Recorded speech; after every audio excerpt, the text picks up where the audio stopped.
Saya menawarkan diri adalah untuk membawa satu perubahan seperti mana yang saya telah jalankan slogan saya, iaitu wanita wasatiyah kembali kepada fitrah.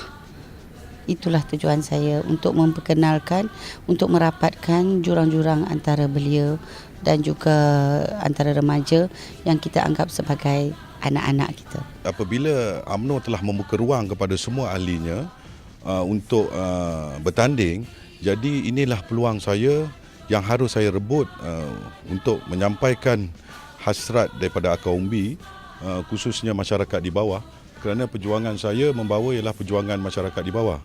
Jadi saya melihat kepimpinan tertinggi, terutama kepimpinan pergerakan pemuda, gagal memberi perhatian kepada kami di bawah. Jadi saya ingin ke hadapan apabila saya lihat tiada calon-calon lain yang datang daripada kami, daripada masyarakat di bawah untuk memperjuangkan nasib kami. Jadi sebab itu saya menawarkan diri, kalau saya membawa suara masyarakat di bawah, terutama ahli-ahli pemuda di akar umbi. Saya suka merujuk secara langsung kepada perlembagaan UMNO itu sendiri yang menyebut secara jelas, iaitu mempertahankan, menegakkan dan mengembangkan agama Islam dalam negara. Jadi itu adalah matlamat saya dan itu adalah visi saya. UMNO telah menyatakan secara terbuka kepada saya daripada pimpinan, iaitu keluasan dan keterbukaan untuk kita melaksanakan agenda-agenda Islam itu secara lebih serius. Cuma ia perlu kepada gerakan, ia perlu kepada semangat, ia perlu kepada kesepaduan dan keselarasan dalam gerakan tersebut. Jadi saya kira mungkin ada di sana lagi sahabat-sahabat saya yang juga terdiri daripada agamawan yang telah ada di dalam UMNO dan yang mungkin terlibat dalam pemilihan kali ini. Kita berharap kita dapat sama-sama bekerjasama sekiranya diberikan mandat untuk itu. Agenda yang penting adalah untuk kita mengembalikan roh Islam di dalam perjuangan kita, supaya kita akan lebih dimartabatkan maruah kita dan kita akan kembali kepada sebuah perjuangan yang murni. Agenda pertama yang saya perjuangkan seperti yang terbentang dalam manifesto saya ataupun misi-visi saya, ialah saya mahu memberi fokus kepada akar umbi.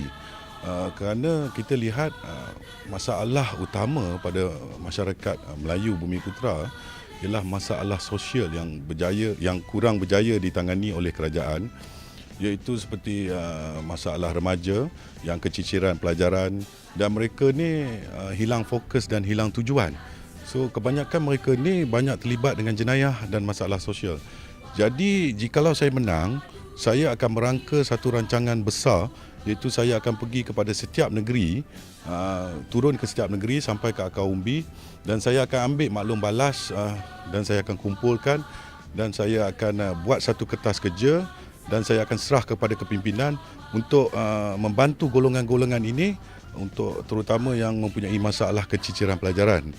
Jadi seperti yang kita sedia maklum bahawa Giat Mara telah wujud, tapi Giat Mara ni seakan tidak ramai yang tahu. Sedangkan Giat Mara ni syarat untuk masuk ialah sungguh minima, iaitu hanya berumur 15 tahun dan boleh membaca dan menulis. Jadi saya lihat Giat Mara ni harus diperkasakan supaya pelajar-pelajar yang tercicir di luar-luar bandar, di bandar, remaja yang tercicir pelajaran boleh meneruskan perjuangan mereka untuk mencuba bidang kemahiran. Jadi saya akan memperkasakan Giat Mara ni daripada segi prasarana, daripada segi lanjutan pelajaran, kursus masa. Jadi akan melahirkan tenaga pekerja mahir yang lebih banyak. Jadi ini memberi peluang mereka yang kedua untuk mengubah nasib mereka menjadi seorang rakyat yang berguna kepada negara, dan mereka boleh menyumbang daripada segi ekonomi apabila mereka dapat memenuhi permintaan pasaran dalam konteks tenaga mahir lah. Jadi itu yang akan saya buat kalau saya menang. UMNO selama ini dilihat, bukan tidak, dilihat sebagai parti yang seolah-olah mengenepikan Islam ataupun menganaktirikan perjuangan Islam. Asyik menyebut tentang Melayu, asyik menyebut tentang bangsa, tentang tanah air, tentang politik dan isu-isu semasa. Adapun Islam itu disifatkan sebagai anak tiri. Namun apa yang ingin saya katakan di sini, UMNO telah melaksanakan dan telah melakukan, cuma tidak diimejkan dan dipotretkan. Maka antara transformasi ataupun usaha meremajakan parti adalah menampakkan dan menonjolkan pelaksanaan Islam itu secara terang, secara meluas dan secara lebih serius. Supaya masyarakat ataupun rakyat dapat menilai apa yang kita lakukan. Bukan kita katakan nak menunjuk-nunjuk, akan tetapi demikianlah suasana pada hari ini. Mungkin kita boleh jadikan hadis Nabi sebagai asas. Man sanna fil Islam sunnatan hasanatan falahu ajruha wa ajru man amila biha wa la yanqusu min ujurihim syai'.